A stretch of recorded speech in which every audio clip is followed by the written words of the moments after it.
बिस्मिल्लाहिर्रहमानिर्रहीम। अस्सलामु अलैकुम नाज़रीन मोहतरम, आप देख रहे हैं आज तक न्यूज़ और मैं हूं समी। इससे पहले आप इस कहानी की 311 किस्सा सुन चुके हैं और अब 312 किस्सा मुलाहिज़ा फरमाएं। अब मैं सोना चाहता हूं तहजीब। रात भर का जागा हुआ हूं। मैं दोपहर के वक्त सोकर उठा तो बुढ़ को मौजूद पाया। बुढ़ ने तुम्हारा काम कर दिया है चीफ, अपना वादा याद रखना। मैंने बुढ़ से मकान की चाबी ली और उसने मुझे मकान के पते से आगाह किया। बेहतरीन मकान है चीफ, 2 कमरे हैं, एक की छत पक्की है जबकि दूसरे कमरे में सीमेंट की चादरें पड़ी हुई हैं। छोटा सा सीन है और सबसे बढ़कर ये कि मकान फर्निशड है। बूढ़ अंसा, यहाँ फर्निशड मकान कहाँ मिलते हैं चीफ, बस तुम्हारा मुकद्दर ही अच्छा था। मुकद्दर कहाँ अच्छा है बूढ़, मैंने एक तवील सांस लेकर कहा। मुकद्दर अच्छा होता तो तुमसे जान न छूट जाती। क्या? बूढ़ उछलकर खड़ा हो गया। उसकी आंखें हलकों से उबल पड़ी थी। देख लिया तुमने मैडम? वो तहजीब की तरफ मुड़ा। काम निकलते ही किस तरह बूढ़ से आंखें फेर ली हैं। ये तो ज्यादती है अली, तहजीब ने हंसते हुए कहा। कितनी मेहनत से तो बेचारा तुम्हारा काम करके आया है और आते ही मेरे सर पर मुसल्लत हो गया। अपना वादा याद रखना, जैसे ये कोई बहुत अहम आदमी है और मैं इससे वादा खिलाफी कर जाऊंगा। अरे अब किया वादा याद भी ना दिलाऊं? बूढ़ ने चेक कर कहा। अगर वादा याद दिलाना इतना ही बुरा लगा है तो वादा किया ही क्यों था? इसलिए किया था कि तुम सीधी तरह काम नहीं कर रहे थे और उस वक्त तुमसे काम लेने का कोई और तरीका समझ में नहीं आ रहा था, मैंने संजीदगी से कहा। बूढ़ के दोनों हाथों की मुट्ठियां बेंच गईं। उसका मतलब ये हुआ कि बूढ़ को बेवकूफ बनाया गया है। उसने पैर पटक कर कहा, बिल्कुल, मैंने सारी लाया। मैंने तुम्हें बेवकूफ बनाने की नीयत से ही तुमसे वादा किया था। तुम शायद मजाक के मूड में हो चीफ। तुम नहीं समझ रहे कि इस मजाक से बूढ़ पर क्या गुजरी है। मैं ईजानी कैफियत में पागल भी हो सकता हूँ। अगर ऐसा हुआ तो ये एक दिलचस्प मंजर होगा। मेरा ख्याल है कोई शख्स भी तुम्हें पागल नहीं समझेगा। तुम्हारा मतलब है मैं वैसे भी पागल नजर आता हूँ? बूढ़ ने ईजानी अंदाज में कहा। दरअसल गुस्से की हालत में तुम्हारा दिमाग कुछ ज्यादा ही अच्छी कारकर्दगी का मुजाहरा करने लगता है, मैंने मुतहिराना लहजे में कहा। हर बात का मतलब तुम बिल्कुल ठीक समझ रहे हो। मैं शिद्दत जज्बात में अंधा होकर इंतकामी कार्रवाइयों पर भी उतर सकता हूँ। मैं नहीं समझता कि सूरत में तुम हमें इससे ज्यादा नुकसान पहुंचा सकोगे जितना अब पहुंचा रहे हो। तहजीब बेतहाशा हंस दी, मगर मैं इंतहाई संजीदा था और बूढ़ के चेहरे पर बेयकीनी बिखरी हुई थी। मुझे यूं महसूस हो रहा है जैसे तुम तफरीह के मूड में हो और मुझसे मजाक कर रहे हो, बूढ़ ने मशकूक लहजे में कहा। अपने दौर पर तुम कुछ भी समझने के लिए आजाद हो। मैं किसी के साथ जबरदस्ती करने से रहा कि वो मेरी बातों पर जरूर ही यकीन करे, मैंने बेपरवाही से कहा। मुझे तो कुछ चक्कर लग रहा है मैडम, बूढ़ ने तशवीश से कहा। चीफ का तिब्बी मुआयना कराना पड़ेगा। तहजीब हंस कर बेहाल हो चुकी थी। अब कुछ मत कहना अली, तहजीब ने बमुश्किल कहा। यकीन नहीं आता कि तुम इतनी संजीदगी से भी मजाक कर सकते हो। तो तुम भी मेरी बातों को मजाक समझ रही हो, मैंने अपनी संजीदगी बरकरार रखते हुए कहा और तहजीब पर एक बार फिर हंसी का दौरा बढ़ गया। ये हंसने का नहीं है वक्त मैडम, बूढ़ ने कहा। मुझे तो मामला तशवीशनाक लग रहा है। इब्तिदा में मर्द का इलाज आसानी से हो जाता है। उफ, तुम दोनों मुझे हंसा कर पागल कर दोगे। तहजीब मारे हंसी के दोहरी हुई जा रही थी। अच्छा जाओ, अब माफ किया, मैंने कहा। तुम भी क्या याद करोगी, किसी अली यार खान से पाला पड़ा था। क्या मतलब? बूढ़ ने बेवकूफों के थे अंदाज में कहा। क्या अभी तक तुम मजाक कर रहे थे? अब बस करो बूढ़, मैंने हाथ उठाकर कहा। कहीं मैडम हंस कर अपना बुरा हाल ना कर ले। बूढ़ ने सादतमंदाना अंदाज में सर झुका लिया और तहजीब जबाक से कमरे से निकल गई। मैडम को क्या हो गया है चीफ? बूढ़ ने हैरत से कहा। मुझे तो कुछ गड़बड़ लग रही है।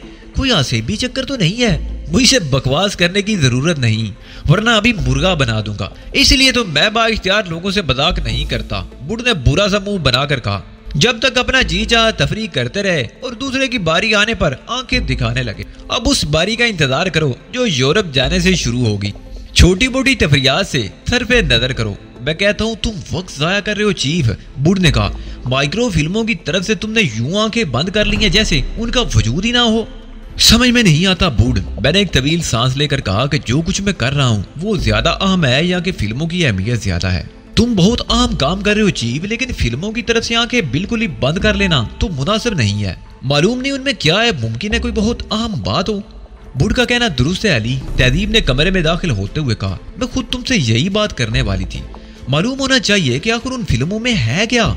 मुश्किल ये है कि एक वक्त में एक ही जानिब तवज्जो दी जा सकती है, मैंने कहा। फिर ये भी है कि शी गुराई में रहते हुए तो हमें एहतियात में ही रहना होगा। बूढ़ की सलाहियतों पर से तुम्हारा एतमाद उठ गया है चीफ, बूढ़ ने शिकायती लहजे में कहा। ऐसी कोई बात नहीं बूढ़, मैंने हंसकर कहा। मैं तो बस मोहतात रहना चाहता हूँ। हम एक दुश्मन मुल्क में हैं और ईगल के गुर्गे भी हमारी ताक में हैं। दोनों में से किसी की नजरों में भी आ गए तो मुसीबत हो जाएगी। बूढ़ ऐसा कोई मौका आने ही नहीं देगा चीफ। तुम एक बार बूढ़ को मौका देकर तो देखो। बूढ़ इस कदर इसरार कर रहा है तो इसे एक मौका देना चाहिए, तहजीब ने कहा। इसके ज़हन में जरूर कोई तरीकाकार होगा तभी ये इसरार कर रहा है। ठीक है, मैंने हथियार डाल दिए। किसी से 2-4 हाथ हुए बगैर बूढ़ अगर माइक्रो प्रोजेक्टर का कोई तरीकाकार कर सके तो मुझे कोई एतराज नहीं। शुक्रिया चीफ, बूढ़ ने खुश होकर कहा। अब तुम बूढ़ का कमाल देखते जाओ। मेरी बात सुनो। हुक्म करो चीफ, बूढ़ ने बड़ी सादतमंदी से कहा। मैं उन दोनों को अपने मंसूबे से आगाह करने लगा। मैंने क्लारा से 4 बजे का वादा किया था, मगर उससे आधा घंटा कबल ही उसके पास पहुंच गया।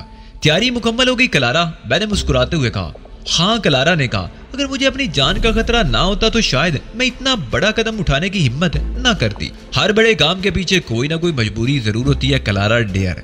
लिहाजा अगर तुम मजबूर होकर यह कदम उठा रही हो तो मुझे यकीन है कि तुमसे कोई बहुत बड़ा काम होने वाला है। मैं तुम्हें बताना भूल गई, अचानक क्लारा ने कहा। सुबह तुम्हारे जाने के बाद रीना ने ट्रांसमीटर पर राब्ता किया था। वो तो उसे करना ही था। मैंने बेपरवाही का मुजाहरा किया। अगर उसने रात ईगल के अड्डों पर बम्बों के धमाके करके जो कारनामा किया है उसकी दाद भी तो वसूल करनी होगी। तुम ज्यादा हीरो बनने की कोशिश मत किया करो, समझे? क्लारा ने मुझे घूरते हुए कहा। रात उसने तुम्हें छोड़ दिया, वरना तुम दूसरी दुनिया के सफर पर रवाना हो चुके होते। मैं बेएतबारी से हंसने लगा। ये लतीफे सुनाने का वक्त नहीं है क्लारा, मैंने कहा। इस वक्त हमें बहुत से काम करने हैं। ये लतीफे किसी और वक्त के लिए उठा रखो। मैं लतीफे नहीं उठा रही हूँ, क्लारा बुरा मानकर बोली। जो कुछ कह रही हूँ वो एक संगीन हकीकत है। तुम रीना की जद पर थे और वो तुम्हें निशाना बना सकती थी, मगर मालूम नहीं क्यों उसने ऐसा नहीं किया। अच्छा, मान लिया बाबा कि उसने मुझे जिंदगी बख्श दी है और मुझ पर एहसान किया है। मैंने यूं कहा जैसे बात खत्म करने के लिए उसकी बात मान रहा हूँ। अब यहाँ से चलने की फिक्र करो, वैसे ही वक्त कम है। मैंने हकीकत बता दी तो तुम्हारे होश उड़ जाएंगे, क्लारा ने कहा। सारी जबान तरारियां दरी की दरी रह जाएंगी और शेख ही बिखारना भूल जाओगे। तुम्हें देखने के बाद से मेरे होश वैसे ही उड़े हुए हैं। मालूम नहीं अब तुम और क्या चाहती हो। जो कुछ मैं कह रही हूँ वो मुझे रीना सोलोमन ने बताया है, क्लारा ने कहा और मुझे गौर से देखने लगी। शायद वो मेरे चेहरे पर उस इतला का रद्द-ए-अमल तलाश कर रही थी। मालूम है सुबह क्या हुआ? मैंने बड़ी संजीदगी से कहना शुरू किया।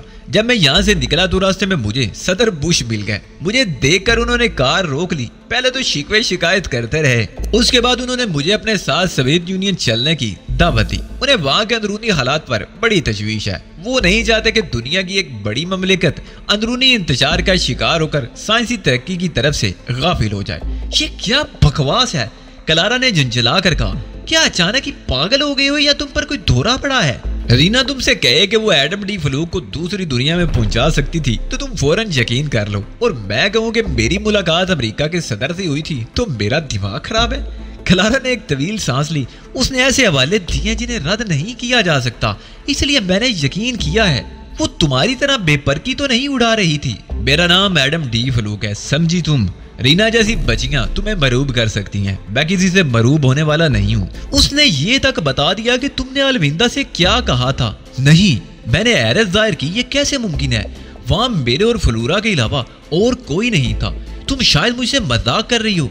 अगर मैं मजाक कर रही हूँ तो ये तो बता दो कि ये बात मेरे इल्म में किस तरह आई। तुम्हें जरूर फ्लूरा ने बताया होगा, मैंने कहा। इसके अलावा कोई सूरत ही नहीं है। मुझे परेशान मत करो एडम, तुमसे गलत बयानी करके मुझे क्या हासिल हो जाएगा? रीना तो उस गुफ्तगू तक से वाकिफ है जो मेरे और तुम्हारे दरमियान सुबह हुई है। मैं उछल पड़ा। तुमने इन बातों का जिक्र किस किस से किया था? मैंने तो किसी को इन बातों की भनक तक नहीं लगने दी थी, क्लारा ने कहा। और तुमने? मैंने भी किसी से जिक्र नहीं किया, मैंने परेशानी से कहा। फिर चौंक कर बोला, यहाँ कोई डेक्टाफोन वगैरह तो पोशीदा नहीं है। रीना से बात करने के बाद मैंने यहाँ की एक एक चीज छान मारी, मगर कुछ हासिल नहीं हुआ। तो फिर मुझे खुद को चेक करना पड़ेगा। मुमकिन है मेरे पास मौजूद चीजों में कोई ऐसा आला हो जिसके जरिए वो हमारी बातें सुन लेती हो। मैंने क्लारा को दिखाने के लिए एक एक चीज अच्छी तरह चेक की। क्लारा ने भी इस काम में मेरी मदद की, खास तौर पर मेरे लिबास की छानबीन तो उसने बड़ी बारीक बीनी से की, मगर कोई नतीजा बरामद नहीं हुआ। और होता भी कैसे? रीना की मालूमात का जरिया तो मैं खुद था। ऐसा लगता है रीना कोई जादूगरनी है, मैंने हंस कर कहा। अफ्रीका का काला जादू बहुत मशहूर है। तुम हंस रहे हो और मेरी जान पर बनी हुई है, क्लारा ने भराई हुई आवाज में कहा। इस तरह तो हम कहीं भी महफूज नहीं रह सकेंगे। इन सब बातों को जहन्नुम में झोंको, वक्त आने पर रीना को भी देख लूंगा। लेकिन एक खुश आइंदा बात है, क्लारा बोली। उसका लहजा दोस्ताना था। वो इस बात पर बहुत खुश है कि मैं ईगल से न सिर्फ अलहदा हो रही हूँ बल्कि उसके खिलाफ काम करूंगी।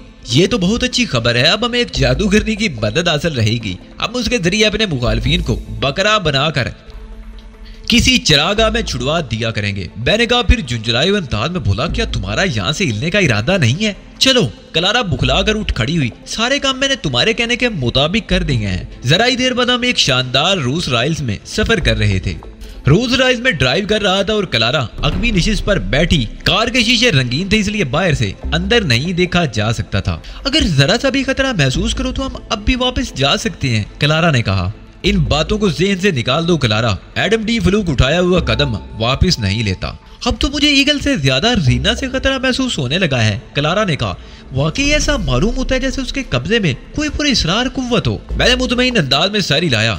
मैं यही चाहता था कि किसी सूरत से उसके ज़हन से ईगल का खौफ निकल जाए और उसकी सूरत यही थी कि वो किसी और को उससे बेहतर तस्लीम कर ले। रीना से डरने की जरूरत क्या है? उसका ताउन हासिल करने की कोशिश करो। अब उससे बात होगी तो मैं कोशिश करूंगी, लेकिन ये मेरे लिए तौहीन अमेज होगा। तुम्हारा इख्तिदार छीन गया मगर तुम्हारे दिमाग से खन्नास नहीं निकला। मैंने कार सड़क के किनारे फुटपाथ से लगाकर रोक दी, जहाँ एक पिस्ता कामत बूढ़ा खड़ा हुआ था। उसके चेहरे पर झुर्रियां ही झुर्रियां नजर आ रही थी और सफेद रंग की लंबी सी दाढ़ी उसके सीने पर लहरा रही थी। उसके हाथ में एक खूबसूरत सी संदूकची थी। दरवाजा खोल दो क्लारा, प्रोफेसर साहब हमारे साथ ही सफर करेंगे। क्लारा कुछ नर्वस ही होगी मगर उसने दरवाजा खोल दिया और प्रोफेसर साहब अपनी संदूकची समेत क्लारा के साथ बराजमान हो गए। मैंने कार दोबारा चला दी। क्या प्रोफेसर से तारुफ नहीं करोगे? क्लारा ने कहा और मैंने एक हल्का सा कहका लगाया। ये प्रोफेसर ज़ारा हैं। मैंने कहा, मेकअप स्पेशलिस्ट है। मुतअद्दिद ममालिक की फिल्म इंडस्ट्री में इनके शागिर्द बतौर मेकअप मैन काम कर रहे हैं। हम लोगों का मेकअप भी यही करेंगे। ओह, प्रोफेसर ज़ारा। क्लारा ने खुश होकर प्रोफेसर से मुसाफे के लिए हाथ बढ़ाया। Nice to meet you. Professor Zara ने, जो बूढ़ के अलावा और कोई नहीं था, हाथ थाम लिया। फिर मुसाफा तवील होते देखकर मुझे खनकारना पड़ा। प्रोफेसर साहब अपना काम शुरू कीजिए, मैंने तंजिया लहजे में कहा। हम लोगों के पास ज्यादा वक्त नहीं है। बूढ़ ने मेरी तरफ घूर कर देखा। ओह हाँ, क्लारा गड़बड़ा कर बोली। अब अपना काम शुरू कीजिए प्रोफेसर। बूढ़ ने उसीले अंदाज में संदूकची खोली जिसमें मेकअप के सामान के सिवा और कुछ नहीं था। मेकअप करने वाले तो हमारे पास भी बहुत हैं एडम, मगर इतना बड़ा माहिर कोई नहीं जिसके शागिर्द फिल्मी सनदों में काम कर रहे हो। अभी तुम प्रोफेसर ज़ारा के हाथों का कमाल देखना। इनका दावा है कि ये महज 15 मिनट के कलील अरसे में तुम्हें नाकाबिले शनाख्त बना देंगे। बूढ़ क्लारा का चेहरा टटोल रहा था, जबकि उसे ऐसा करने की कोई जरूरत नहीं थी। क्लारा पर जिस किस्म का मेकअप होना था वो उसे पहले ही बताया जा चुका था, लेकिन मैंने उसे टोकना मुनासिब ना समझा। 15 मिनट के अंदर अंदर बूढ़ ने उसका चेहरा अपने दोनों हाथों के दरमियान लेते हुए कहा, मैं तुम्हें इतना तब्दील कर दूंगा कि तुम भी अपने आप को शनाख्त नहीं कर पाओगे। प्रोफेसर, मुझे तंग आकर दखल अंदाजी करनी पड़ी। ये बात तुम पहले भी बता चुके हो। जी तो नहीं चाहता कि तुम्हारे हसीन चेहरे से अपने हाथ हटाऊं, मगर क्या करूं, मजबूरी है। बूढ़ ने बेबाकी की इंतहा कर दी। शुक्रिया प्रोफेसर, क्लारा ने मुस्कुरा कर कहा। तुम्हारी तारीफ मेरे लिए किसी एजाज से कम नहीं। नौजवान तो हर लड़की की झूठी तारीफें करते रहते हैं। बूढ़ पर यह मेकअप मैंने खुद किया था। उसने एहतजाज भी किया था, मगर मैंने कहा था कि इस तरह क्लारा पर उसके तजर्बे की धाक बैठ जाएगी। अब जो तबसरा क्लारा ने किया था उसे सुनकर यकीनन बूढ़ का खून खोल गया होगा, जिसका अंदाजा उसके अमल से बखूबी हो रहा था। वो बड़े झुंझलाए हुए अंदाज में क्लारा के चेहरे पर एक लोशन लगा रहा था, जिससे क्लारा की सफेद रंगत देखते ही देखते स्याह पड़ती जा रही थी। हमारे यहाँ ऐसा ही लोशन हमारे मेकअप में भी इस्तेमाल करते हैं, क्लारा ने कहा। जिल्द की रंगत अफ्रीकियों की तरह स्याह हो जाती है।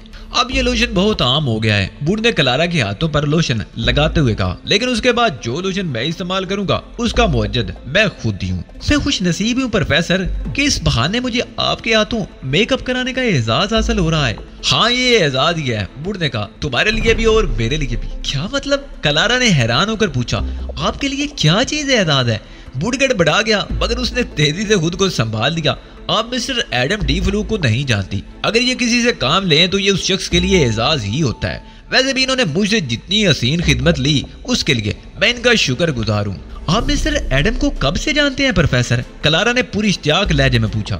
एक अरसा हो गया, बूढ़ ने एक तवील सांस लेकर कहा। इनसे मेरी पहली मुलाकात लॉरेंस ऑफ अरबिया के सेट पर हुई थी। क्या? क्लारा मारे हैरत के तकरीबन उछल ही पड़ी थी। वो तो पुरानी फिल्म है, उससे क्या फर्क पड़ता है? मिस्टर एडम से मुलाकात बहरहाल वही हुई थी।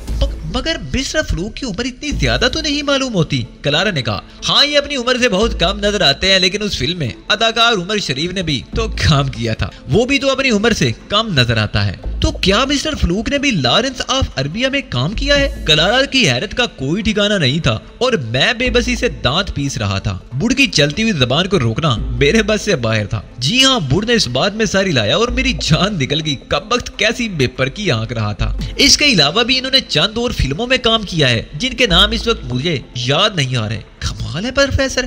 क्लारा ने हैरत से पलकें झपकाई।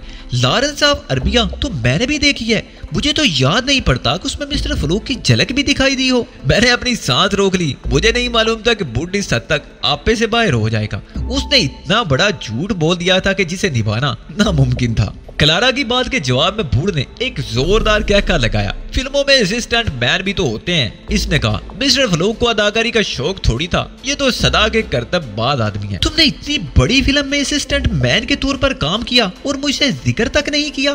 क्लारा ने शिकायती अंदाज में मुझसे कहा, उसे क्या मालूम था कि फलूक बेचारे पर क्या गुजर रही है। अगर वो पूछ लेती कि मैंने उस फिल्म में क्या काम किया था तो मैं क्या जवाब देता। बारे गुस्से के मेरा खून खोल रहा था और मैंने तैयार कर लिया था कि मौका मिलते ही बुढ़ को इस हरकत की सजा जरूर दूंगा। मुझसे आमतौर पर लोगों को शिकायत ही रहती है, मैंने गोलमोल अंदाज में कहा ताकि उससे जान छूट जाए। लेकिन ये मानना पड़ेगा कि मिस्टर फलूक किस्मत के धनी हैं। बुढ़ ने कहा, वो ऐसी फिल्म थी जिसमें किसी असिस्टेंट मैन की गुंजाइश ही नहीं थी, मगर इनके लिए इतनी बड़ी फिल्म में भी काम निकल आया। वो किस तरह? क्लारा ने इश्तियाक जाहिर किया। वो खुश हो रही थी कि इस बहाने उसे मेरे बारे में मालूमात हासिल हो रही हैं। वो नहीं चाहती थी कि बुढ़ उसे डबो देगा। उस फिल्म में काम करने के लिए शर्त थी कि हर अदाकार अपने रूल का काम खुद ही करेगा। उमर शरीफ शुतर सवारी नहीं जानता था, लेकिन जब प्रोड्यूसर ने उससे पूछा कि वो शुतर सवारी जानता है तो उसने इस बात में जवाब दिया। प्रोड्यूसर को भी उसके जवाब पर शुबा नहीं हुआ, इसलिए कि उमर शरीफ का ताल्लुक सरजमीन अरब से है, जो ऊंटों और सहराओं की सरजमीन है। उमर शरीफ को फिल्म कास्ट में शामिल कर लिया गया,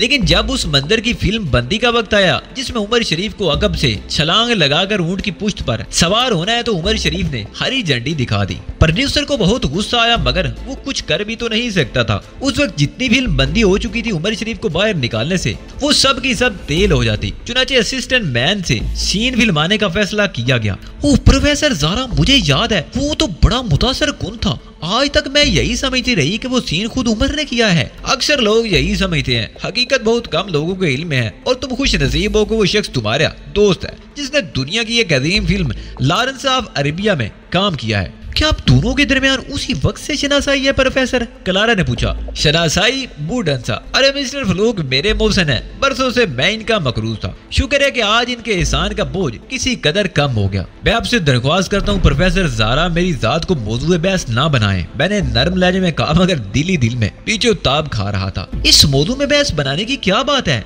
क्लारा ने कहा। फिर बूढ़ से बोली, हाँ प्रोफेसर आप बताइए कि फलूक ने आप पर क्या एहसान किया था? मैं दहल कर रह गया। बूढ़ पहले ही मेरे बारे में ऐसे ऐसे झूठ बोल चुका था कि शैतान भी सुनता तो कान दबाकर भाग जाता, और अब मालूम नहीं वो और क्या कहने वाला था। कारोबारी रकाबत दुनिया के हर मुल्क में मौजूद है। बूढ़ ने अपने नए झूठ का आगाज करते हुए कहा।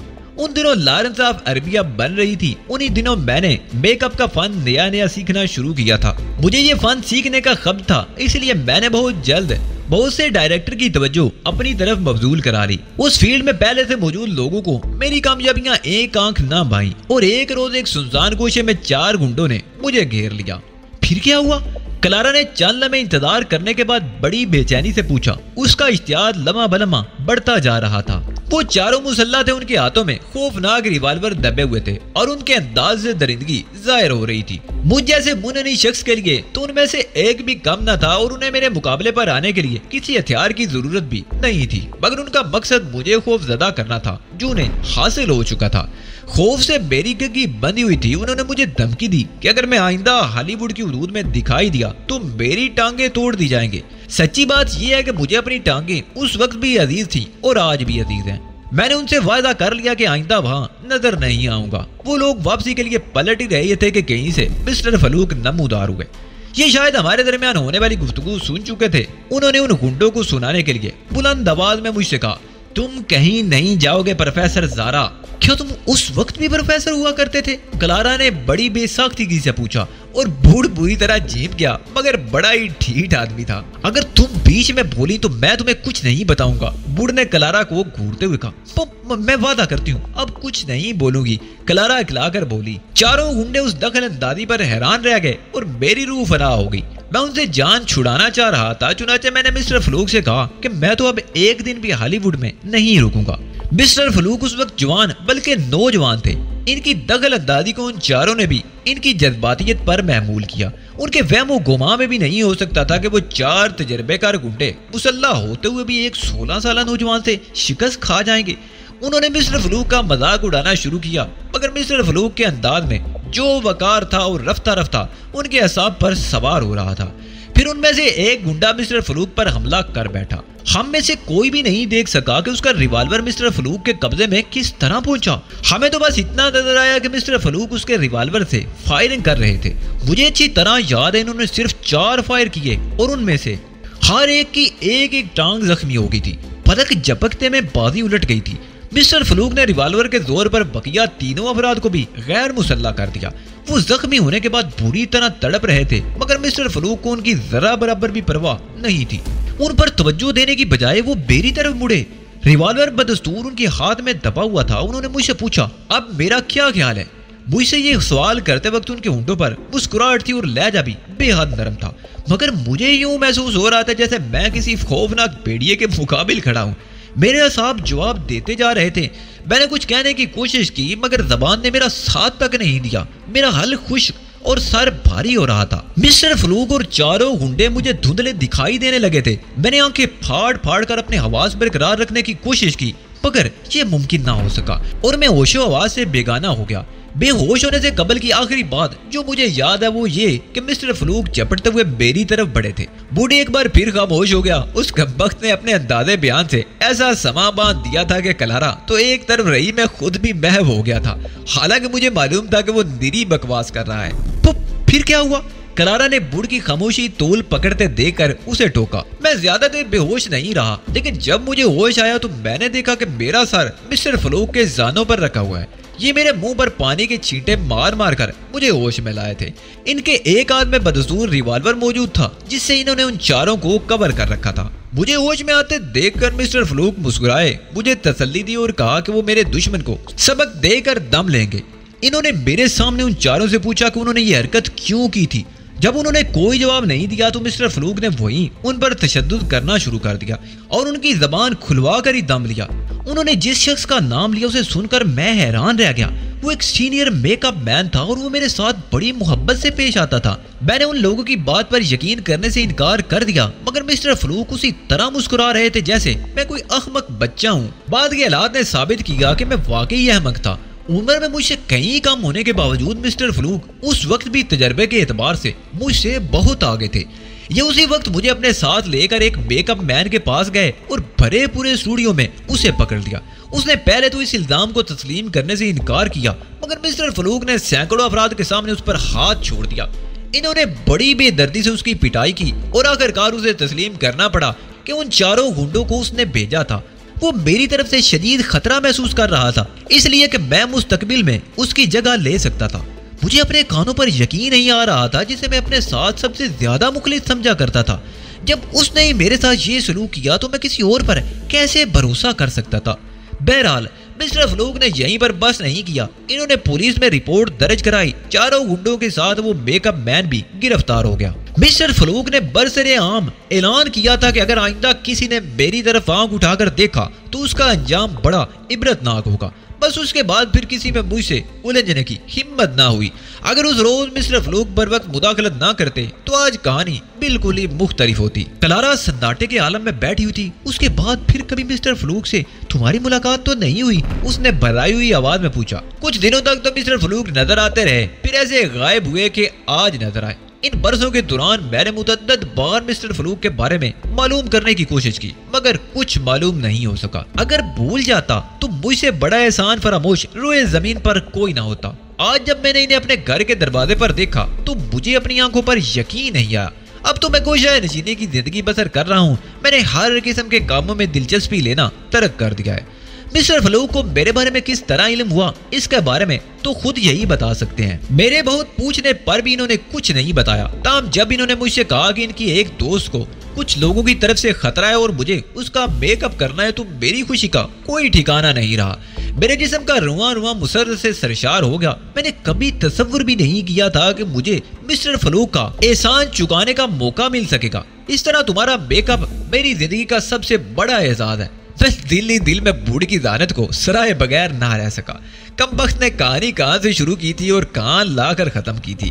अगर वो ये मनगढ़ंत कहानी ना सुनाता तो क्लारा यही सोचकर परेशान रहती कि कहीं बूढ़ ईगल से मुखबरी ना कर दे। ना सिर्फ खुद परेशान होती बल्कि मेरा नाक में भी दम किए रखती। मैं उसे मुतमईन करने की लाख कोशिश करता मगर भरपूर तासर नहीं दे सकता था। क्लारा बूढ़ की कहानी से बहुत मुतासर नजर आ रही थी और महज इसी एक बुनियाद पर मैंने बूढ़ को माफ कर दिया, वरना मैंने सोचा तो यही था कि मौका मिलने पर उसे द्रोह गोई की कोई सख्त सजा दूंगा। तुम्हारा मेकअप मुकम्मल हो चुका है, बूढ़ ने कहा। लो आईना देखकर तसल्ली कर लो कि अब तुम्हें कोई पहचान नहीं सकेगा। बूढ़ ने एक आईना उसकी तरफ बढ़ाया। क्लारा ने बूढ़ से आईना लेकर देखा और उसके मुंह से चीख निकल गई, ये तुमने मेरे चेहरे का क्या कर दिया?